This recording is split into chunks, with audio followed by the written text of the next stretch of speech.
Bonjour à tous, nous sommes le 16 février, c'est la nouvelle vidéo de réponse à la communauté Patreon. Alors, pour ceux qui ne sont toujours pas abonnés à ma page Patreon, n'hésitez pas à le faire, puisque là, la partie que vous êtes en train de tous regarder sera sur YouTube, donc ce sera un extrait sur YouTube. Je vais répondre à une première question, une longue question, et puis bon, pour ceux qui veulent voir la suite, l'intégralité de cette vidéo et l'intégralité de toutes les autres vidéos Patreon que j'ai réalisées qui sont sur ma page Patreon, eh bien dans la description de l'extrait sur YouTube, vous aurez un lien pour vous abonner à ma page Patreon pour pouvoir m'envoyer vos questions auxquelles je répondrai. Donc, comme je le fais tous les mois et quand je peux deux fois par mois. Voilà. Alors, on y va. Première question. Bonjour Youssef, j'ai 3 questions relatives à la Tchétchénie. Il me semble que la seconde guerre de Tchétchénie est teintée de l'influence wahhabite, anglo-saxonne par extension, et que la majorité de la population l'a rejeté, préférant leur islam traditionnel soufi. De prime abord, j'ai trouvé étrange que la population n'en veuille pas à la Russie après la guerre. On rapporte des viols, massacres, exécutions sommaires, sans oublier la destruction à 100% de Grozny. Donc, première question.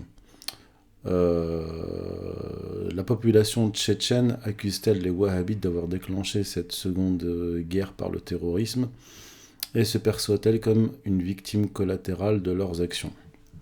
Alors, ce qu'il faut dire, c'est qu'effectivement, il y a eu 2 guerres de Tchétchénie. La première guerre, donc dans la première moitié des années 90, s'est déroulée avant que Vladimir Poutine n'arrive au pouvoir. Donc déjà, ce qu'il faut dire, c'est que ce n'est pas une guerre propre à Vladimir Poutine.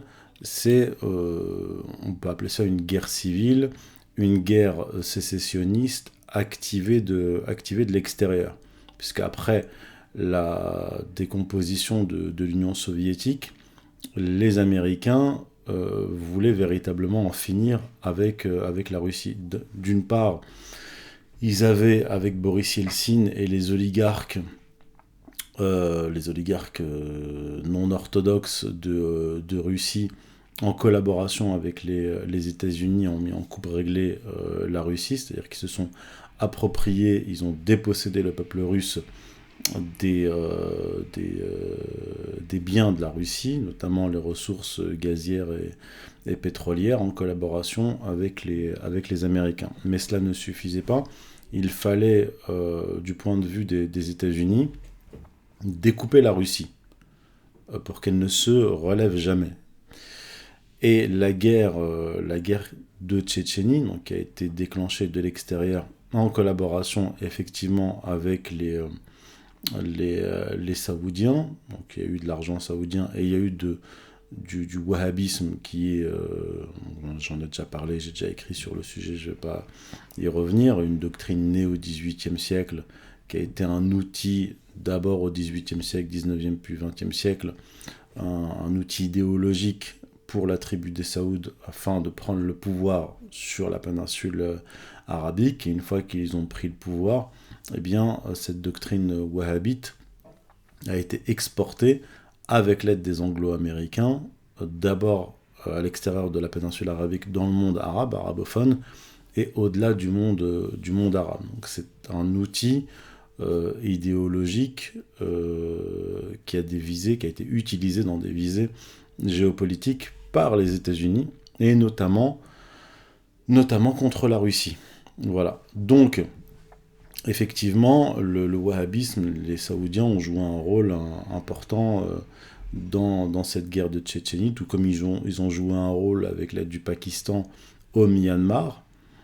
Ça ne faut pas l'oublier. Là aussi, Myanmar, zone stratégique où passe l'approvisionnement en hydrocarbures allant vers la Chine, et le Myanmar, avec le Bangladesh, l'Inde et d'autres pays, font partie aussi d'un d'un bloc commercial, d'une initiative commerciale chinoise qu'il fallait briser du point de vue des Américains. Pareil avec la question des Ouïghours, où on a eu Daesh qui s'est implanté comme par hasard dans cette zone-là, zone par laquelle passent les routes de la soie chinoises. Donc il faut pas être naïf, ça je le dis même aux salafis, parce qu'il ne faut pas confondre les salafis et les wahhabites. C'est pas exactement la même chose, même si beaucoup de wahhabites, partisans de Mohammed ibn Abdel Wahhab, se définissent comme salafis. Voilà. Et il faut bien distinguer ceux qui prennent les armes, ceux qu'on appelle en Occident les djihadistes, qui est un terme impropre, et ceux qui sont qui sont majoritaires, qui sont dans une posture quiétiste. Pour revenir à la Russie, effectivement, donc l'Arabie Saoudite a utilisé le wahhabisme en collaboration avec les États-Unis pour essayer de faire éclater la Russie, sachant que les Tchétchènes, effectivement, appartiennent à une tendance de l'islam qui est plutôt soufi de la branche hanafite. Parce qu'il y a plusieurs écoles dans l'islam sunnite. Parmi les 4 écoles, il y a l'école hanafite, et l'école hanafite est plutôt répandue en Asie. En Asie, même en Turquie, Asie centrale et en Tchétchénie. Donc ils sont quand même très éloignés des wahhabites, qui eux-mêmes se revendiquent du madhab, donc de l'école hanbalite. Voilà. Donc c'est vrai que même historiquement, il y a comment dire, il y a une incohérence, si on veut faire de l'histoire de la religion, même pour ce qui est de la Syrie. Le wahhabisme s'est implanté en Syrie de façon artificielle. Là aussi, l'Arabie Saoudite a joué un rôle important, notamment dans le nord de la Syrie, où le niveau d'éducation était le plus bas. C'est là que s'est implanté le wahhabisme. Voilà. Au nord de la Syrie. Donc, voilà, pour répondre à la première question, les Tchétchènes, oui, ils sont bien au fait de ce qui s'est passé. D'ailleurs, les Tchétchènes donc, de Kadyrov, voilà, qui sont attachés à la Fédération de Russie, sont des ennemis mortels des Tchétchènes qui ont embrassé le wahhabisme. Donc une partie d'entre eux sont partis en Syrie d'ailleurs, d'autres se sont retrouvés en Ukraine combattant aux côtés des bandéristes. Donc à un moment donné, les Tchétchènes de Kadyrov se sont retrouvés face aux Tchétchènes wahhabisés et en Ukraine. Et là, on voit encore une fois, effectivement derrière, la mainmise de l'OTAN et des États-Unis. Derrière, à la fois les bandéristes et les wahhabo-takfiristes. Deuxième question, toujours de Pierre, et toujours sur le même thème. Peut-on donc expliquer le soutien des Tchétchènes envers Ramzan Kadyrov, malgré son ambivalence religieuse, par leur approche non rigoriste de la religion, le percevant comme un moindre mal garantissant enfin la stabilité? Alors, je suis pas un spécialiste de la Tchétchénie, mais les Tchétchènes d'ailleurs de Kadyrov, qui sont partis combattre en Ukraine, mais qui ont été aussi envoyés, non pas pour combattre, mais pour faire du maintien de l'ordre en Syrie, sont des musulmans pieux. C'est pas... Maintenant, pour ce qui est de Kadyrov, je sais pas, je ne mesure pas son degré de religiosité, mais en tout cas, il se présente comme un musulman croyant et convaincu. Là-dessus, je vois pas ce qu'on peut dire redire de l'islamité de de Kadyrov. Voilà. D'ailleurs, Éric Zemmour avait été effrayé, le pauvre, quand il a vu les images des Tchétchènes combattant en Ukraine, faisant le takbir, donc Allahu Akbar. D'ailleurs, il y a un épisode qui a été rapporté par, je crois que c'était sur TV Liberté, en témoignage, on voit une dame ukrainienne russophone, sous l'attaque des bandéristes, et qui dit que lorsqu'elle a entendu le takbir, donc Allahu Akbar, donc les Tchétchènes arrivaient, elle a fait le signe de croix parce qu'elle savait qu'elle était sauvée. Donc ça, c'est un témoignage venu d'Ukraine. Voilà. Troisième question, toujours sur le même thème. Est-il pertinent d'établir un parallèle entre les Tchétchènes wahhabites et les Ukrainiens bandéristes?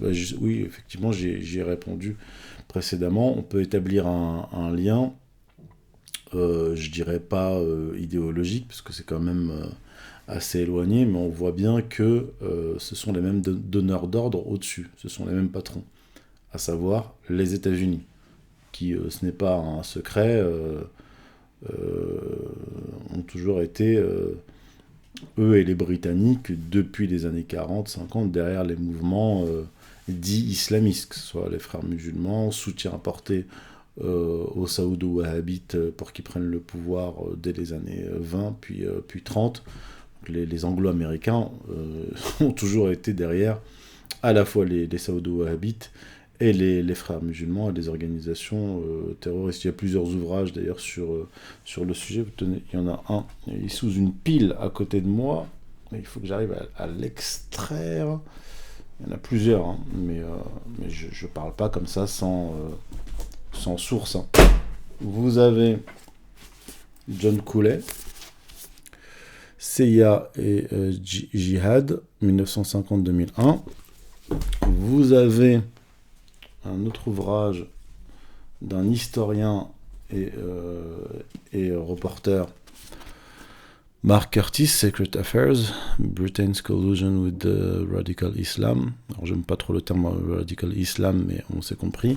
Il traite de tous les mouvements, que ce soit wahhabites, fréristes, takfiri, depuis les années 40 jusqu'à nos jours, jusqu'à la guerre de Syrie. Vous voyez, c'est un pavé qui est basé sur des archives. D'ailleurs, quand j'avais eu le débat avec Tariq Ramadan, que j'avais cité ce livre-là, il ne connaissait pas l'auteur, il remettait en question la crédibilité de l'auteur sans même le connaître, et il remettait aussi en question, la crédibilité des documents déclassifiés. Hein. C'est comme si on remettait en question la crédibilité des documents sur l'affaire Epstein qui sont actuellement déclassifiés.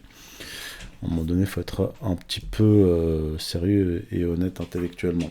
Voilà, et puis sinon, vous avez mon livre qui synthétise bien tout cela. L'islam politique, saoudo-wahhabisme, frères musulmans, réformisme, maçonnerie et services secrets anglo-américains. C'est clair que c'est pas le genre d'ouvrage que vous pouvez trouver présenté dans les grands médias. Voilà. Alors, donc, je continue toujours avec Pierre. Tous deux mobilisés par des symboles extrémistes en opposition à la Russie, à la base motivés par un traumatisme de guerre légitime, sentiment finalement instrumentalisé par les anglo-saxons. Oui, j'ai répondu à votre question, effectivement.